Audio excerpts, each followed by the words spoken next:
Ultimate Warriors theme. That would have been kind of cool, but that would have been kind of contradictory to who Bernie is. But the whole notion being that we're warriors, we're not going anywhere. They won't get rid of us, no matter what they try. No, Bernie's kind of like if you ever noticed. I mean, except for the new movies that came out, Yoda didn't do a whole lot of fighting. You never saw him in the new trilogy. Yeah, right. What you do see is kind of this girl learning that stuff on her own, which you never saw in the first two trilogies. Yep, and it's based on a hearkening to the before when someone actually had the wisdom to explain it, like the episodes 4, 5, and 6, right? So I don't know. I see Bernie as Yoda. Yoda wasn't going to run anything. Yoda's trying to train people to run shit. So yeah, that's the thing. That's the solace I take in him dropping out. Demoralized, after this dropping out, but. If we learned anything from 2016, it's that this whole system we're involved in is rigged from top to bottom, inside and out, every which way to Sunday.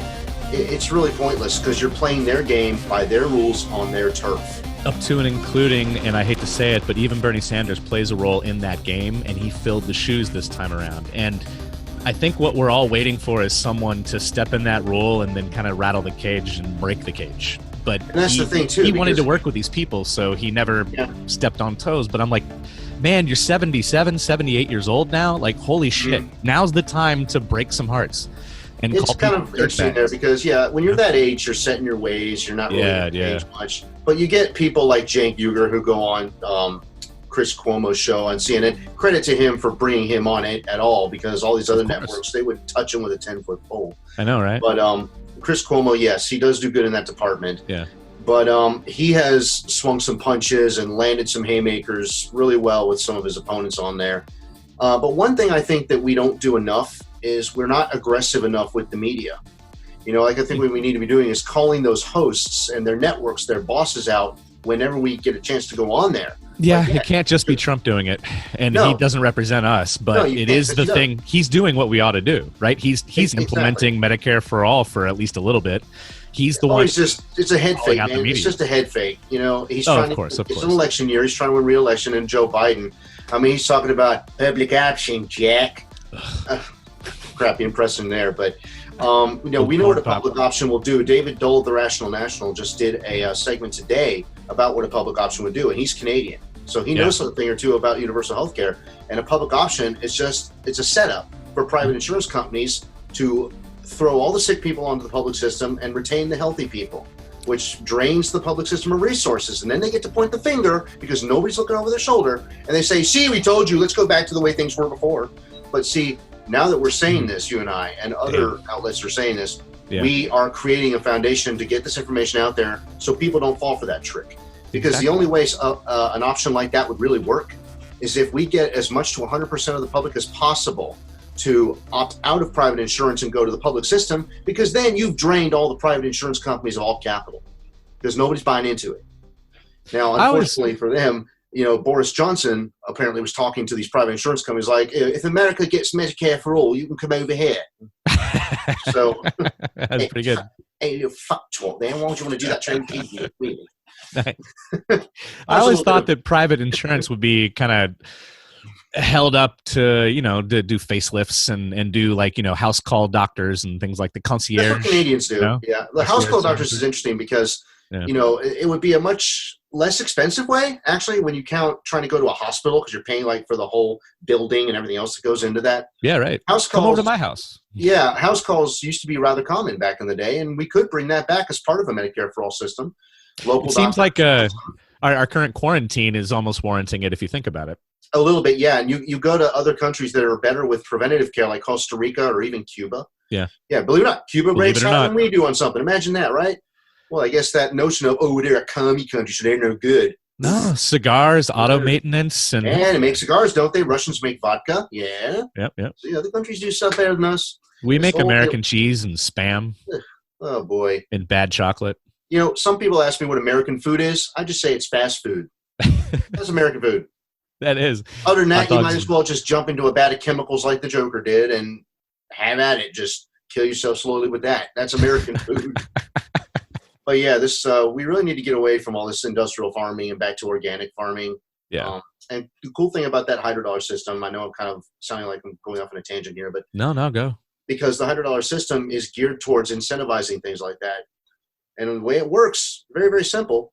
If you're good at math, you can follow this pretty easily. What you do is you have a currency like you use right now. Just take the US dollar for convenience sake. Yeah. But instead of oil propping it up, that's why we feel like we have to control the whole world's oil supply, because that props up the US dollar being the reserve currency of the world. That's why we're so interested in Venezuela and Syria and Iraq and Iran. They call it the petro buck. Right. That's the reason it's called the petrodollar. Yeah. But if it switched to hydrodollar, well, then obviously it's not oil supporting it, it's water. And how does it happen that way? Because people are like, well, that'll start wars over water. No, see, that notion is put forward under the understanding that the system is predicated on ownership and control of the natural resource. But no, you're not doing that. You're just getting the measurements of the water around the world. And we do this every day for regular reasons. We want to know what the weather is. You want to know what your local water level is going to be in certain areas in case of a flood or a drought or something like that. Or farmers want to know about this, so they'll see if they'll have enough for irrigation to feed their crops and things like that. So the incentive built into this is you're using those metrics to boost up the water table naturally through a Green New Deal, lowering carbon emissions, planting trees, seed banking, whatever you can do to get that carbon level down, fix the air, get more trees to grow, which helps produce more rain. So let me pause you there real quick. So just to clarify, so what you're saying is that the hydrodollar would be taking the petro buck, and instead of having all of our money being based on what some people are gaining and losing in their own wealth, it would be more based on what all of us as a world society is gaining and losing in our environmental health. Exactly. So the environment does better, the money does better. And you could still be a wealthy person in this environment. It's important to understand that for people who might be naysayers, because what this does also is it allows you to print more money as needed, because the more money you print, it doesn't lose its value. It's not predicated on weights and measures in that respect. Okay. What it does is it just increases the intrinsic value of the currency based on the water level. So let's say, for example, you had 100 liters for international reasons. Yeah. And that gives you the $1 value at the start of the program. Well, then you go to next year and it was down to 90. Okay, well, now you're only at 90 cents on the full dollar, so it's 10% depreciation. All right, so what would initially intrinsically cost $1 is by default going to be $1.10.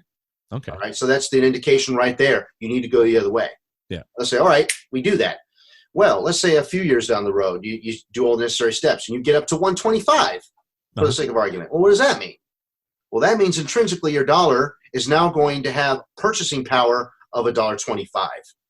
So what will initially cost you $1 per capita is only going to be 75 cents. So it would be safe to say that the market will fluctuate on its own regardless of human activity. Just precisely, because, year after year, sometimes there's more rainfall, sometimes there's less. Right, you're using the natural environment as a gauge to assign the value to your currency, and the incentive in that is to take care of your environment so that it will take care of you. I see. So then, as we notice that there is an actual pattern, even though it does change from year to year, we can notice what kind of effect that we're having on it and adjust ourselves rather than just assuming that, it's this industry that's destroying it all or this one over here, but actually it's the actions of everybody.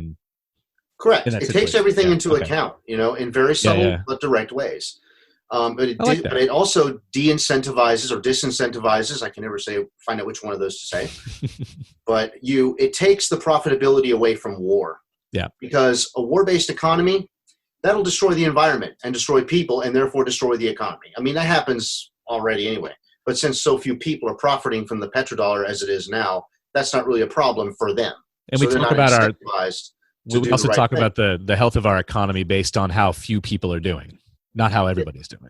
Right, exactly. And it's been that way for a long, long time. I mean, you go back to the industrial titans, the Rockefellers, the Carnegies, Vanderbilts, the Morgans, Westinghouses, all those people. I mean, they all say, those are the great stories. Those venture capitalists, they made America wonderful and what it is today and everything. Look, they were stepping stones. That's all they are. Yeah. That's why I say we don't need political revolution. We need political evolution. We need to go beyond. We need to stop coming full circle, because evolution means you've learned from your mistakes and you're going forward, determined not to go back. Okay. Which is part of what the $100 does here, because it learns from the past and takes those lessons and incorporates it into its infrastructure, moving us forward. So now we are in economic evolution in this. And you know what else? And actually, I think in a lot of the articles that you've written that get published on the Speak Our Voice blog on the Our Voice USA website, anybody can read them if they want. We even had a person. He was like one of the founders of the Green Party USA that made a comment on there. Howard Seltzer, is it? Howard Seltzer? Yeah. And he made the comment. He was like, "I really like this idea. I'd love to pitch it to some other people in the party and see where it goes." But I'm telling you, I've always said that to other people that, like, you know, all of the systems that we live under right now, the way our society is constructed, it hasn't worked. Each and every one of them has failed in one way or another. Even socialism's fucked up here and there. Well, here's what I want to clear up about socialism, if you will, for just a second. Okay. Socialism, when you really look at history, socialism has never truly failed, all right? What's really happened is that capitalists, not capitalism is just what motivates them. Yep. But capitalists themselves see opportunity in socialist countries to gain more power and wealth with their resources.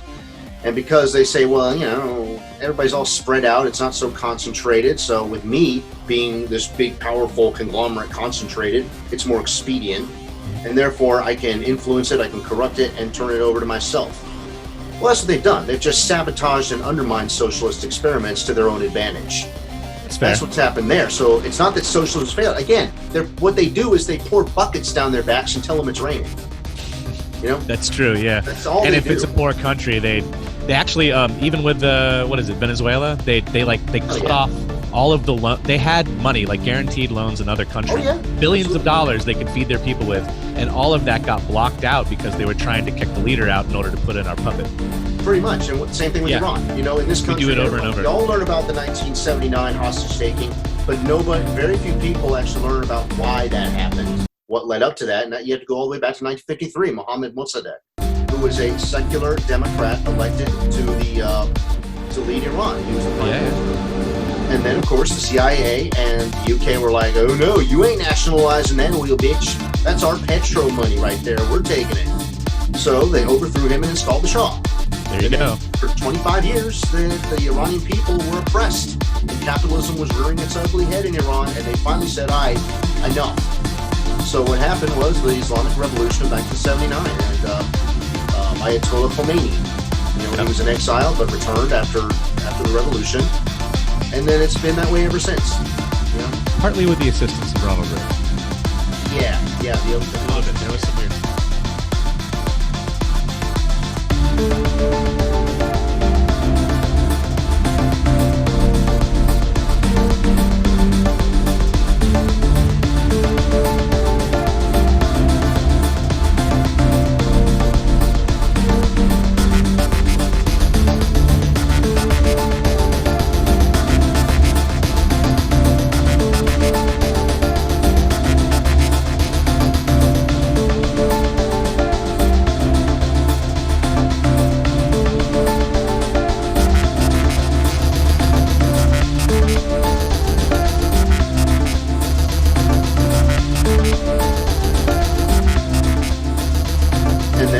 CIA and the UK were like, "Oh no, you ain't nationalizing that oil, bitch. That's our petro money right there. We're taking it."